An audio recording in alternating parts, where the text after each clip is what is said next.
Hello mga kaland lovers, kamusta? Bago kayo mag-scroll, pakinggan nyo muna ito. Paano kung sabihin kung may farm property dito sa Tupi, South Cotabato na hindi lang maganda ang lokasyon, kundi may existing harvest na agad. May ilog, may mountain view, at ang mas nakakagulat, magkabilang side na property ay along cemented road.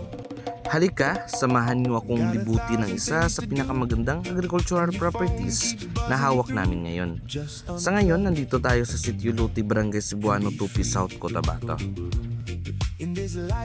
Mga kaland lovers, tingnan nyo itong nasa likod ko. Ito ang Red Zamboanga Papaya na variety.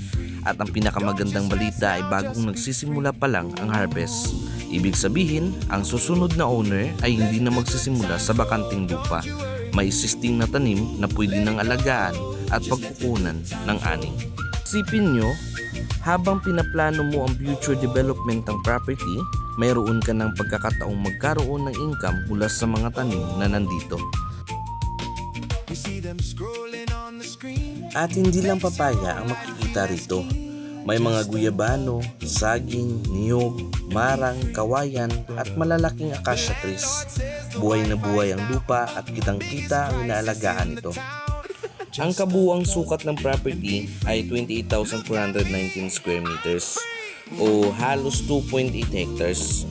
Ngayon, ito ang isa sa mga dahilan kung bakit talagang nagustuhan ko ang property na ito. Magkabilang side ng property ay along cemented road. Napakabihira ng ganitong agricultural property, hindi ka mahihirapang magpasok ng sasakyan, truck, farm equipment o maglabas ng ani. Kung balang araw gusto mong gawing farm resort, ecotourism destination o private family farm, napakalaking advantage ng ganitong access. Habang umiikot tayo sa property, mapapansin nyo ang napakagandang paligid.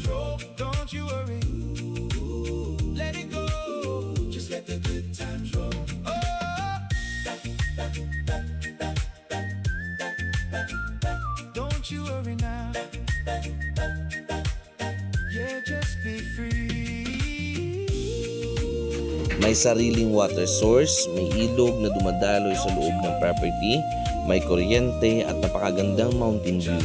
Tahimik ang lugar, malamig ang hangin at talagang nakaka-relax.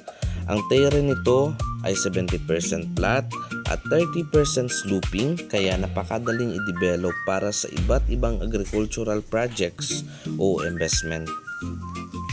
Isa pa, malapit lang ito sa Lote Elementary School, kaya accessible pa rin sa komunidad. Ngayon naman, pag-usapan natin ang papilis. Clean title, updated ang mga dokumento at ready na para sa transfer. Ang owner price ay 5.5 million lamang. Ang payment terms ay 70% down payment or pwede nyo pag-usapan ni owner kung ano yung mapagkasunduan pagdating sa price ng property. At ang natitirang balanse ay maaaring bayaran sa loob ng isang taon. Mga kaland lovers, isipin nyo ang makukuha ninyo sa isang property. May existing harvest, may ilog, may water source, may kuryente, napakagandang mountain view, magkabilang side ay cemented road, malawak ang lupa at higit sa lahat clean title at handa nang mailipat sa bagong may-ari. Hindi lang ito simpleng pagbili ng lupa, isa itong investment na pwedeng magbigay ng kita ngayon at mas malaking value sa mga susunod na taon. Kung seryoso kang naghahanap ng agricultural property dito sa South Cotabato, huwag mong palampasin ang pagkakataong ito. Mag-PM ka na ngayon at magpa-schedule ng site viewing. Iba pa rin ang mararamdaman mo kapag nakita mo na mismo ang ganda ng property. Ako si Pau at ito ang inyong kaland lover. Maraming salamat sa panonood. Huwag kalimutang i-like, i-share at i-follow ang page para sa iba pa nating mga sulit na property. Kita-kita tayo sa susunod na property tour. God bless.